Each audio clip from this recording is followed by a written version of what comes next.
Today we are going to talk about what's going on with Hurricane Debby, how it has impacted cruises thus far. We're also going to go over Embarkation there at Pier 91 for the Discovery Princess in Seattle for Alaska cruises this year. I shared some about that in a video. I'm going to clarify it and give you more information as well because this is really important. And then finally, we're going to talk about what Carnival is doing at Celebration Key because I think that what we are seeing Carnival do is really the future of a lot of cruising. So let's go ahead and get started.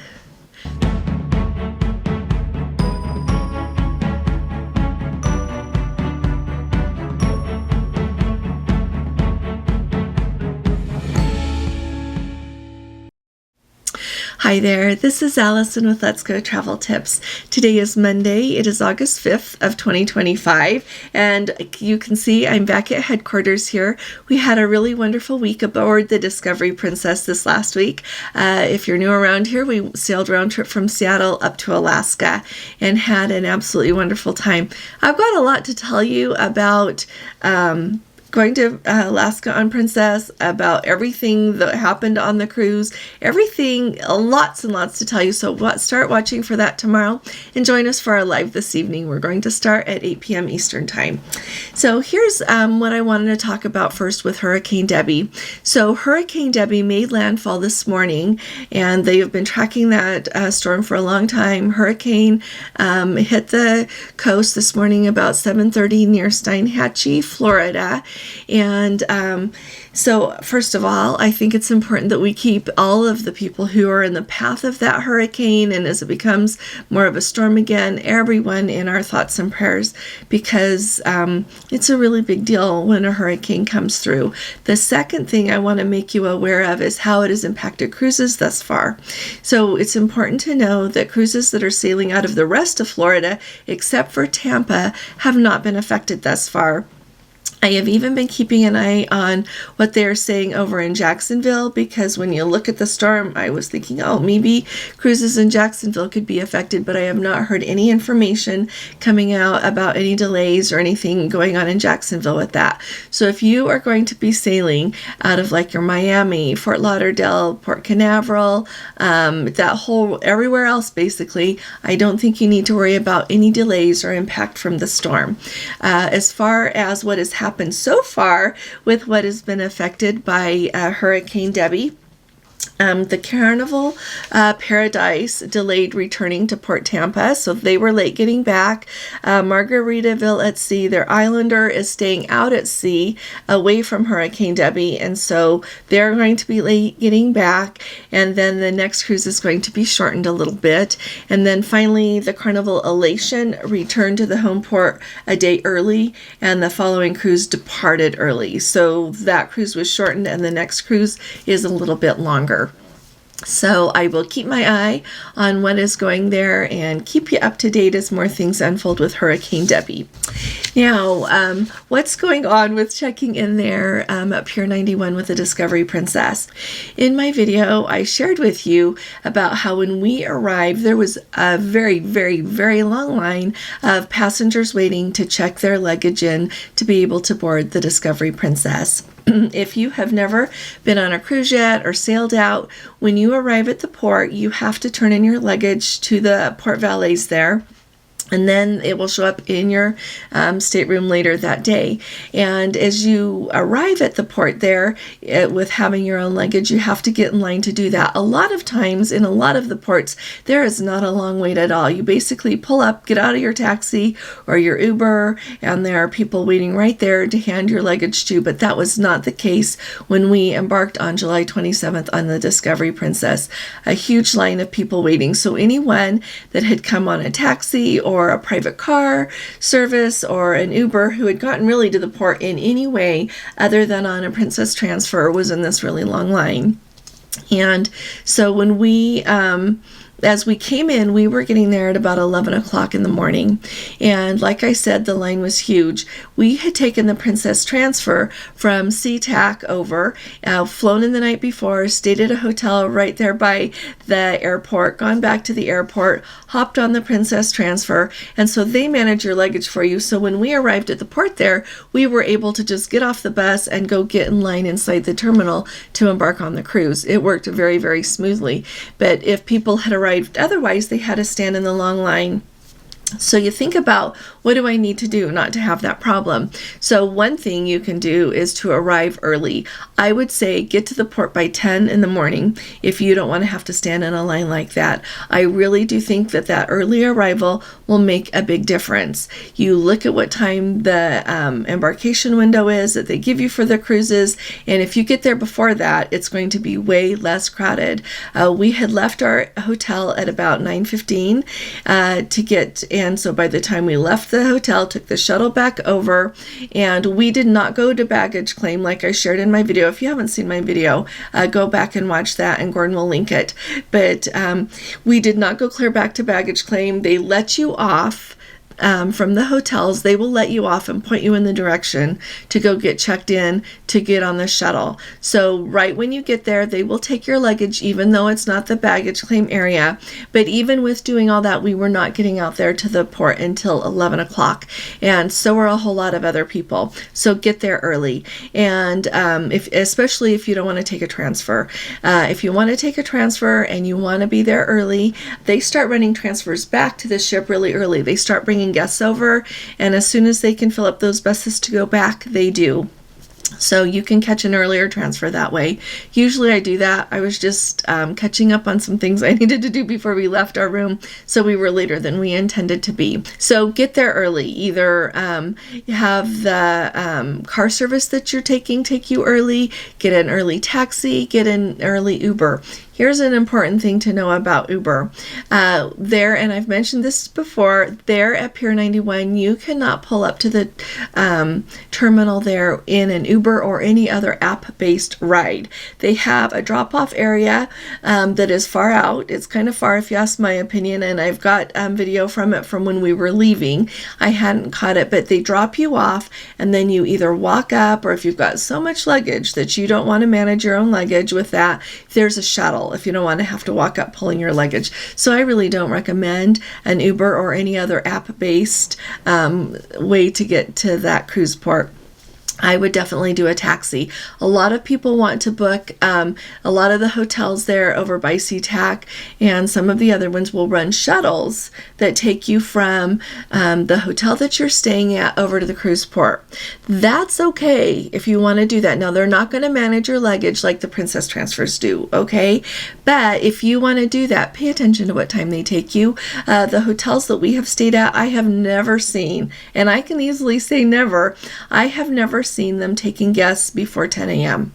Never. That's the earliest shuttle I have ever seen depart, and a lot of them, like at the hotel we just stayed at, they were running them at 11 and at 1. So you're going to get there in time to stand in a long line. So keep that in mind, okay?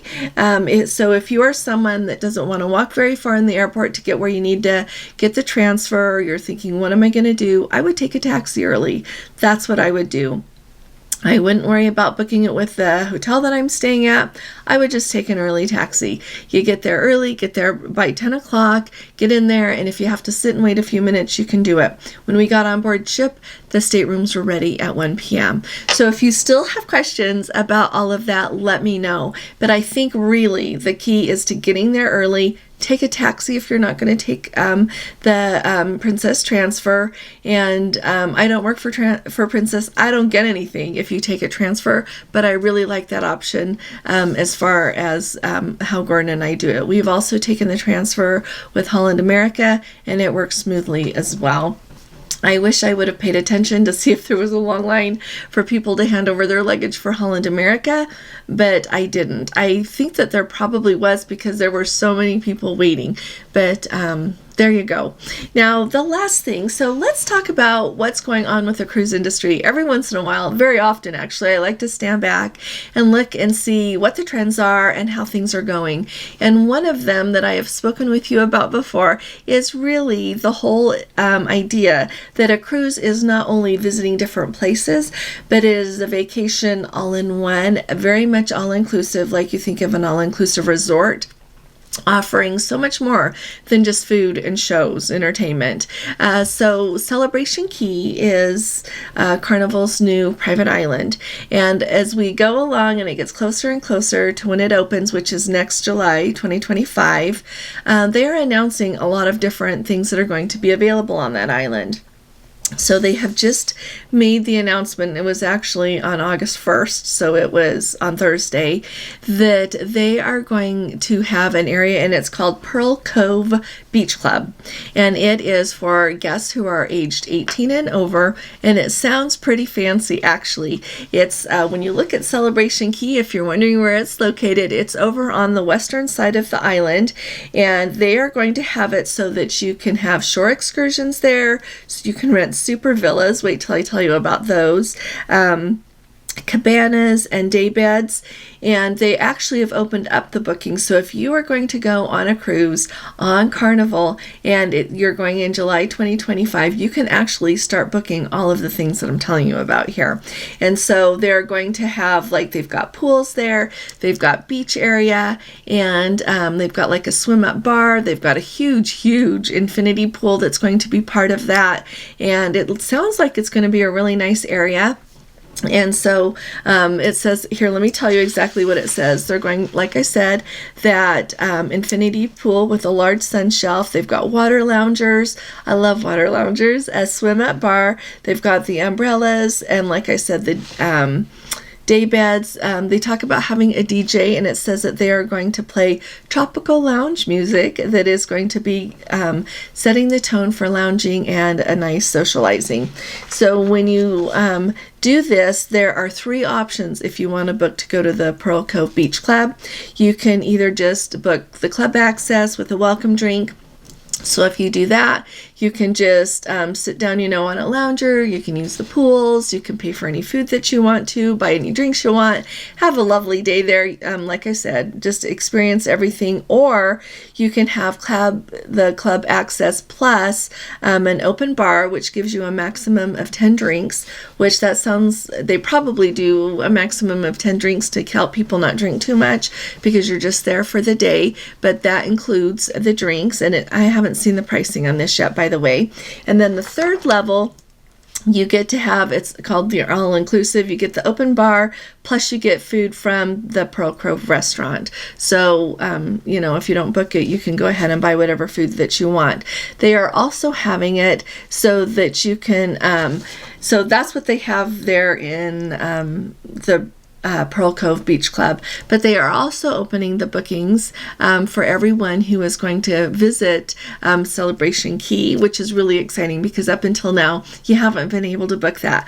And so you can book the day beds and water beds, which is really exciting. The cabanas, that makes it kind of, a nice shade area for your group that you're going to be in. They've got like armchairs. They've got like a private locking cabinet, which is really nice. So if you want to lock your valuables in there and go swimming or something, you can. They've also got over the lagoon cabanas. They've got large cabanas that will accommodate a party of 6. They have aquabanas, which is what I want to try, so that your cabana is actually floating on the water. How fun is that? In the lagoon there, they've also got the over lagoon super villas. They can take care of 10 different people, and they pretty much have everything. They've got a dining table that you can eat at. They've got loungers. They, of course, all of these have, the little safe where you can lock your valuables while you're there. They bring like over fresh fruit and snacks. They take really good care of you there with the super villas. And then they've also got the beach super villas. But the important thing, and that also accommodates 10 guests. And the important thing I would say about these is you're going to have to book them early if you want to do them, because they only have a couple of them. They don't have very many of the super villas or the beach super villas. And so if you are interested in that, go ahead and get it booked as soon as you can. So I hope that kind of helps. And the reason that I wanted to take the time to tell you about this, I know a lot of you that follow me do go on Carnival, and I know a lot of you don't. But as we look at the trends where the cruising industry is going, I've been thinking a lot about that as the economic reports that we've been hearing lately. And I think that what they are trying to do, honestly, is position themselves so that regardless of what the economy does, people will want to put their vacation dollars into going on a cruise, because you're not only going to be able to board the ship and experience everything that they are putting on their ships, but as you visit these private islands, it's going to make the experience that much nicer, and it takes you to a port where the cruise line is in control of everything on that private island. Not only, they don't only earn all the money from it, but your experience is controlled. They don't have to worry about any third-party travel, like tour companies, making sure that goes smoothly. They can just make sure that everything goes beautifully on that private island. And as people experience this and love it and go home and talk about it, that's what people are going to look at for spending their dollars. And tell me what you think about it. But I also am really interested to hear, as we hear of Royal Caribbean is doing a lot more with their private island. And I expect to hear that from maybe Princess coming up, what they're going to add to theirs. No announcements have been made, but I can certainly imagine that happening. They're going to have the Sun Princess and the Star Princess sailing in the Caribbean for their winter season there, which is a really big deal. So I'm excited to hear if they're going to change anything up on their private island. It's just a lot to think about. So tell me what you think in the comments as well, and what you would maybe like to see on a private island that we haven't heard of thus far, or maybe something that we hear Carnival and Royal Caribbean doing that you think would be fun to see over on Princess Key. So much to think about, and it's really exciting. So I will see you this evening at our live, and I will see you tomorrow when I give a huge recap about Alaska, what's going on there, and just everything you need to think about. And I'll be talking to you all again really soon. You all take really good care. God bless you. Love you. Bye-bye.